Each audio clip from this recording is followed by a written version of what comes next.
पत्नी गोरी के साथ एक छोटे से गांव में रहता था। वो जमींदार के खेतों में दिन भर काम किया करता था। घर की हालत को देखकर गोरी भी जमींदार के घर में झाड़ू पोछे का काम करने लगी थी। एक दिन गोरी जमींदार के घर का काम खत्म करके घर पहुंचती है और देखती है कि कलवा घर में चारपाई पर लेटा आराम कर रहा है। अजी, आज आप बड़ी जल्दी खेतों में काम करके घर आ गए। अरे गौरी, क्या बताएं तुम्हें, खेतों में काम करते वक्त इतनी चटक धूप लग रही थी ना कि हमारा तो सर ही चकरा गया। इसलिए हमने सोचा कि घर जाकर थोड़ा आराम कर लिया जाए। अजी, आप ना बस आराम ही करना। एक तो जरा पैसे कमा पाते हो, उसमें भी आपको आराम चाहिए। और एक मैं हूँ जो सुबह से शाम तक काम में लगी रहती हूँ। एक तो घर में न दाल है न चावल है, और अब तो आटा भी थोड़ा सा बचा है। आपसे घर में राशन तो पूरा भराया नहीं जाता है, पर आराम पूरा मिलना चाहिए। ओह गौरी, काहे को इतना गुस्सा करती हो? अजी, गुस्सा न करे तो क्या करे हम। अरे 2 साल से एक भी नई साड़ी नहीं दिलाए हो हमको। अरे हमारी रानी, थोड़ा समय आने दो, फिर देखना कि हम तुम्हारे लिए क्या क्या लाते हैं। हाँ अजी, पहले तो आप जाकर जंगल से लकड़ियाँ ले आओ। चूल्हा जलाने के लिए जरा भी लकड़ियाँ नहीं बची हैं। फिर कलवा लकड़ियाँ लेने के लिए जंगल चला जाता है। तभी जंगल में लकड़ियाँ काटते वक्त कलवा की नजर एक गाय पड़ती है। अरे बाप रे, ये का इस सुनहरे रंग की गाय और ये जंगल में। है? कलवा आगे जाता है कि तभी उसे गाय के पास आती हुई एक चुड़ैल दिखाई देती है। चुड़ैल को देखते ही कलवा एक पेड़ के पीछे छुप जाता है। अरे बाप रे, ये क्या बला है? अरे ये तो 2 मुंह वाली चुड़ैल है। अरे मर गया रे। अगर ये चुड़ैल हमें पेड़ के पीछे छुपे देख लिया तो हमारा कीमा बना कर खा जाएगी। पर सोचने वाली बात ये है कि इस चुड़ैल के पास एक गाय है, और वो भी सुनहरे रंग की। हमें तो लगता है कि गाय का रंग सुनहरा नहीं, बल्कि ये गाय सोने की है। तभी तो देखो कितना चमचमा रही है। अगर ये गाय हमारे हाथ लग जाए तो हमारे तो सारे सपने ही सच हो जाएंगे। अरे फिर तो हम अपनी पत्नी गौरी के लिए एक साड़ियों की पूरी दुकान खुलवा देंगे। हाँ। अरे मेरी प्यारी प्यारी चमकी गाय, ये ले तेरे लिए हरा हरा चारा। तू ये चारा खा, तब तक मैं भी पेड़ के नीचे लेटकर थोड़ा आराम कर लेती हूँ। ऐसे बोलकर चुड़ैल पेड़ के नीचे लेट जाती है, और पेड़ के नीचे लेटते ही चुड़ैल की आंख लग जाती है। जैसे ही चुड़ैल गहरी नींद में होती है, कलवा पेड़ के पीछे से निकलता है और चुड़ैल की गाय को चुपचाप दबे पांव वहाँ से अपने घर ले जाता है। अरे ओ भाग्यवान, देखो तो हम तुम्हारे लिए क्या गजब की चीज लाए हैं। अरे मेरी मैया, ये क्या? अरे ये तो सोने की गाय लगती है। अरे मर गए रे। अजी, ये किसकी गाय चुरा कर ले आए आप? अरे तुम भी ना कुछ भी बकती हो। फिर कलवा गौरी को सारी बात बताता है। हे भगवान, अजी ये क्या कर दिया आपने? अगर उस 2 मुंह वाली चुड़ैल को जरा भी भनक पड़ गई कि उसकी सोने की गाय हमारे पास है, तो वो अपने दोनों मुंह से हम दोनों को एक साथ घटक जाएगी और डकार तक नहीं लेगी। हाँ। अरे हम उसे पता लगने देंगे तभी ना वो हमें गटकेगी। हम तो कल सवेरे ही सुनार को जाकर इस सोने की गाय बेच आएंगे। हाँ, तुम बस ये गाय को खिला पिला कर नहला धुला कर तैयार रखना। हाँ। अगली सुबह गौरी गाय को हरा हरा चारा खिलाती है और बोलती है, सच में ये गाय तो कितनी प्यारी है। ये इसे सुनार को बेच कर आए, इससे पहले मैं जरा इसका दूध निकाल लेती हूँ। गौरी जैसे ही गाय का दूध निकालती है तो देखती है कि गाय ने पीले रंग का दूध दिया है। वो जल्दी से कलवा के पास जाती है और उसे दूध दिखाते हुए बोलती है, अजी ये गाय तो सोने का दूध देती है। अरे वाह, अब तो मेरी रानी हमारे भी अच्छे दिन आ गए। अरे भगवान ने तुम्हारी सुन ली। अजी, अब ये गाय हम अपने पास ही रखेंगे और इसका दूध निकालकर बेच दिया करेंगे। इस तरह से दूध बेचकर 2 ही दिन में कलवा और उसकी पत्नी बहुत ही धनी हुई। अब गौरी जमींदार के घर काम पर जाने के लिए मना कर देती है और कलुआ भी अब अपनी जमीन खरीद कर उस पर खेती करने लगा था। एक दिन जमींदार सोचता है कि आखिर माजरा क्या है? ये कलुआ रातों रात इतना धनी कैसे हो गया? इसका तो पता लगाना ही पड़ेगा। वहीं दूसरी तरफ जंगल में चुड़ैल अपनी सोने की गाय को तलाश कर रही होती है। 2 दिन हो गए पूरा जंगल छाने हुए और मेरी सोने की गाय का कुछ पता नहीं लगा। ना जाने कौन कमबख्त मेरी चमकी को चुरा कर ले गया। वो जो कोई भी है उसे तो मैं छोड़ूंगी नहीं। फिर चुड़ैल हवा में उड़कर गांव की ओर जाती है और अपनी सोने की गाय चमकी को ढूंढने लग जाती है। जमींदार कलुआ के घर जाता है और चुपके से उसके घर में देखता है। अरे ये क्या? कलुआ के पास एक गाय है और वो भी सोने की। और ये क्या? गौरी इसका दूध निकाल रही है और दूध भी सोने का। अब समझ में आया कि ये कलुआ और उसकी पत्नी गौरी इतनी जल्दी इतने धनी कैसे हो गए। वही कलुआ अपने खेतों में काम कर रहा होता है कि उसकी नजर हवा में उड़ रही चुड़ैल पर पड़ती है। कलुआ चुड़ैल को देखकर बहुत घबरा जाता है और भागते हुए अपने घर जाता है तो देखता है कि जमींदार इसके घर के बाहर खड़ा हुआ है। अरे मालिक, आप और वो भी हमारे घर के बाहर, क्या बात है?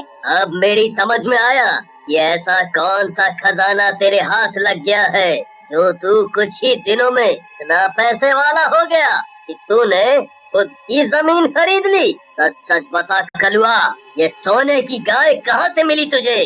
चोरी करने वाले को कितना कठोर दंड मिलता है? अरे मालिक, ये क्या कह रहे हो आप? हमें और कठोर दंड? नहीं नहीं, ऐसा मत कीजिए मालिक। अगर तू दंड से बचना चाहता है तो तुझे ये अपनी सोने की गाय मुझे देनी होगी, नहीं तो मैं पूरे गांव में लोगों को बता दूंगा कि तूने चोरी की है। इसीलिए अच्छा इसी में है कि तू चुपचाप अपनी गाय मुझे दे दे, नहीं तो तेरे लिए अच्छा नहीं होगा। अरे मालिक, बस इतनी सी बात? अरे आज से क्या, बल्कि अभी से ये गाय आपकी हुई मालिक, आपकी हुई। कलुआ की बात सुनते ही गौरी वहाँ आ जाती है और कलुआ से बोलती है, अजी ये क्या बोल रहे हो? और ये सोने की गाय इस जमींदार को काहे दे दी आपने? अरे आपका दिमाग तो ठीक है ना, जो सोने की गाय जमींदार को दे दी? अरे पगली, हमने अभी अभी उस 2 मुंह वाली चुड़ैल को हवा में उड़ते हुए देखा, और हो न हो वो चुड़ैल जरूर अपनी सोने की गाय ढूंढ रही है। और अगर वो चुड़ैल हमारे पास सोने की गाय देख लेती तो हम दोनों को कच्चा चबा जाती। हाँ। अजी फिर तो आपने बहुत अच्छा काम किया जो सोने की गाय उस जमींदार को दे दी। चुड़ैल हवा में उड़ते हुए बोलती है, ओ नो, इन गाँव वालों में से किसी ने मेरी गाय चुराई है, बस वो इंसान एक बार मेरे हाथ लग जाए। तभी चुड़ैल की नजर अपनी गाय पर पड़ती है। मेरी चमकी, अरे मैंने तुझे कहाँ कहाँ नहीं ढूंढा, जरा देखो तो तू ठीक तो है ना? चुड़ैल को देखते ही जमींदार के होश उड़ जाते हैं। अच्छा तो वो तू है जिसने मेरी चमकी को चुराया है, तुझे तो मैं छोड़ूंगी नहीं। अरे इतने दिनों से भरी धूप में अपनी गाय को ढूंढ रही हूँ, इतनी चटक धूप में घूम घूम कर मेरा तो चेहरा ही काला पड़ गया है। अरे मर गया रे, मर गया, ये गाय तो इस चुड़ैल की है। हे भगवान, अब मेरा क्या होगा? तेरी इतनी हिम्मत कि तू मेरी गाय को चुराए, देख अब मैं तेरा क्या हाल करती हूँ, तुझे तो मैं अभी के अभी कच्चा चबा डालूंगी। ऐसे बोलते ही चुड़ैल जमींदार का गला पकड़ लेती है। अरे चुड़ैल जी, मुझे जाने दो। मैंने लालच में आकर ये सोने की गाय कलुआ से ले ली। आपकी गाय मैंने नहीं, कलुआ ने चुराई थी। पर चुड़ैल जमींदार की एक भी बात नहीं सुनती और जमींदार का गला दबाकर उसे मार डालती है और अपनी सोने की गाय को लेकर वहाँ से चली जाती है।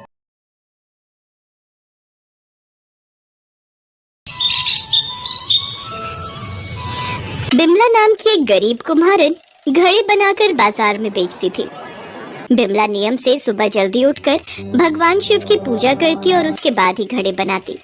पहले बिमला का पति शंभू ही घड़े बेचने जाता था, पर एक दिन शंभू जब घर लौट रहा था तो एक गाड़ी से टकराकर उसे चोट आ गई। उसके बाद से शंभू घर पर ही था, इसलिए शंभू की पत्नी बिमला ही अब घड़े बेचने जाने लगी।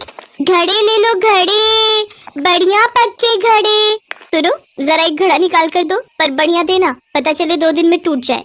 नहीं नहीं बहन जी, मेरे घड़े कच्चे नहीं होंगे, चाहे तो आप सिक्का बजा कर देख लो, टन की आवाज करते हैं मेरे घड़े।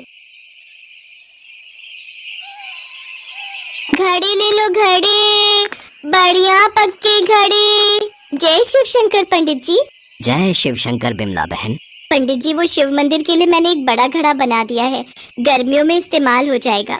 अच्छा, ये तो तुमने बहुत बढ़िया किया। ठीक है, कल दे जाना। जय शिव शंकर। बिमला शाम को घर लौटी तो दोनों बच्चे सोनू और प्रिया दरवाजे पर खड़े हुए थे।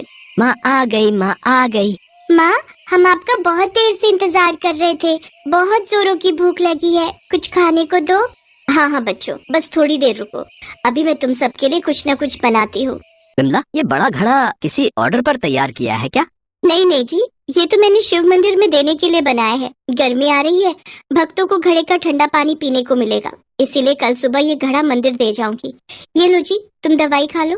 बिमला अपने चेहरे की सारी चिंताएं शंभू और बच्चों से छुपा लेती थी। सारा दिन मेहनत करके वो जो पैसे कमाती, उनसे रोजाना के खाने का सामान और शंभू की दवाई ले आती। घर के नाम पर बिमला के पास एक टूटा छप्पर था, जिसमें वो अपने परिवार के साथ रहती थी। फिर भी उसकी आस्था भगवान शिव पर अटूट थी। ओम नमः शिवाय, ओम नमः शिवाय, ओम नमः शिवाय। हे शिव शंकर, मेरे परिवार पर अपनी कृपा बनाए रखना। बिमला शिव जी की पूजा कर ही रही थी कि तभी एक सेठ सेठानी वहाँ आते हैं। बहन जी, हमें घर के लिए एक घड़ा खरीदना है। जी जी बताइए, कौन सा लेना है आपको? यहाँ सारे घड़े रखे हैं। वो बड़ा वाला कैसा है जी? परिवार के लिए पूरा रहेगा, काफी पानी आ जाएगा इसमें। कहे तो तुम ठीक रही हो भाग्यवान। एक काम करो बहन जी, आप हमें वो बड़ा वाला घड़ा दे दो। कितने का है? मैं आपको दाम दे देता हूँ। सेठ जी, ये घड़ा तो मैं आपको नहीं दे सकती, मुझे शिव मंदिर में देना है। आप मुझे कुछ दिन का समय दीजिए, मैं आपको नया बिल्कुल ऐसा ही घड़ा बना दूंगी। ये वाला तो मैंने शिव मंदिर के नाम का अलग कर दिया है। अरे कल किसने देखा है बहन जी? मैं आपको इसके आज और अभी मुंह मांगे दाम दूंगा। हाँ बिल्कुल, अब हमें ये पसंद आ गया है तो आप हमें ये दे दो। आप मंदिर में दूसरा बना कर दे देना। नहीं बहन जी, मैं ये नहीं दे सकती, ये तो मैंने शिव मंदिर के नाम से ही बनाया है। अगर आपको कोई और घड़ा लेना है तो ले सकती हैं, या फिर कुछ दिन रुक जाइए, मैं आपके लिए बना दूंगी। नहीं नहीं, रहने दो। अब आप अपना खुद ही नुकसान कर रही हो तो हम क्या ही बोले। चलो भाग्यवान, चलते हैं, कहीं और से खरीद लेंगे। सेठ सेठानी बिना घड़ा खरीदे ही चले जाते हैं। बिमला घड़ा बेच देती तो अच्छे पैसे आ जाते। अब पता नहीं कोई ग्राहक आएगा भी या नहीं। वैसे तो तुम्हारे लिए फायदे में ही रहता। तुम्हें गली गली घूमकर जितनी कमाई होती है, उतनी ये सेठ हमें एक घड़े की दे रहे थे। कुछ दिन तुम्हें भी आराम मिल जाता। नहीं जी, मेरा मन नहीं माना। मैंने बड़े प्रेम से शंकर जी का नाम लेकर ये घड़ा बनाया था। अगर उनकी इच्छा होगी तो कोई और ग्राहक मिल जाएगा, पर अभी तो मैं ये घड़ा शिव मंदिर में देने जा रही हूँ। इतना कहकर बिमला ने घड़ा उठाया और शिव मंदिर देने जाने लगी। तभी एक आदमी और औरत बुरी अवस्था में उसके पास आए और बोले, बहन, हमारी झोपड़ी में आग लग गई है, हमें ये घड़ा दे दो। हम इसमें पानी भरकर अपनी झोपड़ी की आग बुझा देंगे। हमारे पास कोई साधन नहीं है। ये घड़ा बड़ा है, इसमें पानी अच्छे से आ जाएगा। हमारी मदद करो। हाँ बहन, झोपड़ी में हमारा सामान पड़ा है, सब जल जाएगा। हमें ये घड़ा दे दो, तुम्हारी बड़ी कृपा होगी। हाँ हाँ, आप जल्दी से ये ले जाओ, ये लो। पर बहन, तुम तो ये घड़ा शिव मंदिर में देने जा रही थी ना, पर ये तुम हमें दे रही हो। हाँ कोई बात नहीं, मैं शिव मंदिर में दूसरा घड़ा दे दूंगी। पहले आप लोगों को इसकी जरूरत है, जल्दी से जाओ भैया और आग बुझाओ। बिमला की बात सुनकर वो आदमी और औरत घड़ा लेकर चले जाते हैं। इन्हें कैसे पता कि मैं ये घड़ा शिव मंदिर में देने जा रही हूँ? शायद मंदिर के रास्ते जाते देख लिया होगा। बिमला शिव मंदिर में दर्शन के लिए चली जाती है। पंडित जी, वो घड़ा मैं आपको। हाँ बिमला, वो घड़ा तुमने बहुत ही बढ़िया भिजवाया है। तुम्हें पता है, सोनपुर गांव के जमींदार साहब आज मंदिर में दर्शन के लिए आए थे। उन्होंने जब ये घड़ा देखा तो उन्हें बहुत पसंद आया। वो चाहते हैं कि तुम उनके लिए भी ऐसे 5 घड़े बना कर दो। बिमला पंडित जी की बात सुनकर चौंक जाती है। वो देखती है कि कुछ देर पहले उसने जिस घड़े को उन आदमी औरत को दिया था, वो घड़ा तो मंदिर में रखा है। उसकी आंखों में आंसू आ जाते हैं। वो समझ जाती है कि जरूर ये भगवान का चमत्कार है।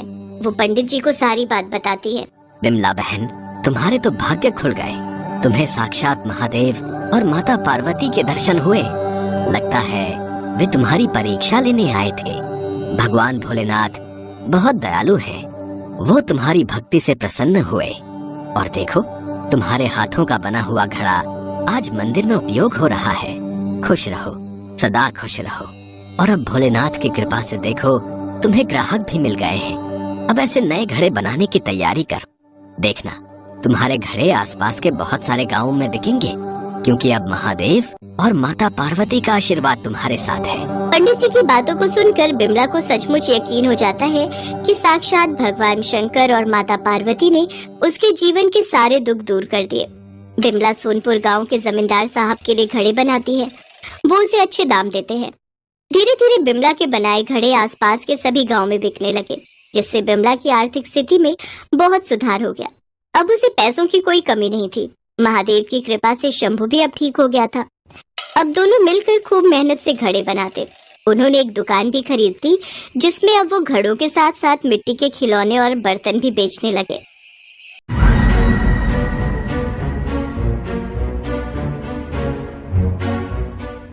सुपरमार्केट का ऑनर काफी दिनों से परेशान हो रहा है। डेली मार्ट से सामान की चोरी हो रही है, लेकिन चोर पकड़ा नहीं जाता। मार्ट का ऑनर डिटेक्टिव मेहुल को कॉल करता है। मेहुल भी क्राइम सीन पे आ जाता है और मार्ट की सीसीटीवी फुटेज चेक करता है। सीसीटीवी फुटेज देखने के बाद मेहुल चोर का पता लगा लेता है। दोस्तों, क्या आप सीसीटीवी फुटेज को देखते हुए पता लगा सकते हो चोर कौन है? सोचिए और अपना जवाब कमेंट में बताइए। इन तीनों में से सामान की चोरी ऑप्शन बी ने करी है। ऑप्शन बी का जो प्लस्तर है वो चेंज हुआ है, यानी राइट से लेफ्ट हुआ है। जीनियस, क्या आपने भी ऑप्शन बी सिलेक्ट किया था?